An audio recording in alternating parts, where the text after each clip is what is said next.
شروع اللہ کا نام لے کر جو بڑا مہربان نہایت رحم والا ہے۔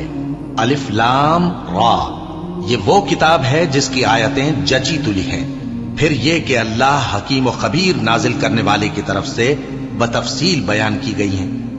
اس کا پیغام یہ ہے کہ اللہ کے سوا کسی کی عبادت نہ کرو، اور میں اس کی طرف سے تم کو ڈر سنانے والا اور خوشخبری دینے والا ہوں، اور یہ کہ اپنے پروردگار سے بخشش مانگو اور اس کے آگے توبہ کرو، وہ تم کو ایک وقت مقرر تک متاع نیک سے بہرہ مند کرے گا اور ہر لائق فضیلت کو اس کی فضیلت دے گا، اور اگر روگردانی کرو گے تو مجھے تمہارے بارے میں قیامت کے بڑے دن کے عذاب کا ڈر ہے۔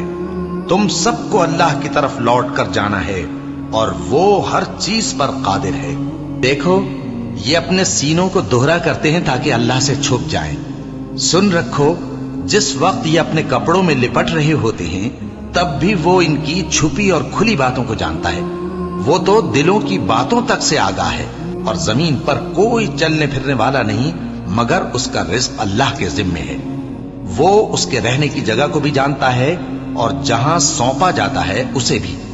یہ سب کچھ کتاب روشن میں لکھا ہوا ہے، اور وہی تو ہے جس نے آسمانوں اور زمین کو 6 دن میں بنایا، اور اس وقت اس کا عرش پانی پر تھا۔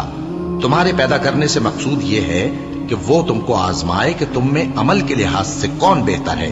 اور اے نبی، اگر تم کہو کہ تم لوگ مرنے کے بعد زندہ کر کے اٹھائے جاؤ گے تو کافر کہہ دیں گے کہ یہ تو کھلا جادو ہوا، اور اگر ایک مدت معین تک ہم ان سے عذاب روک دیں تو کہیں گے کہ کون سی چیز عذاب کو روکے ہوئے ہے۔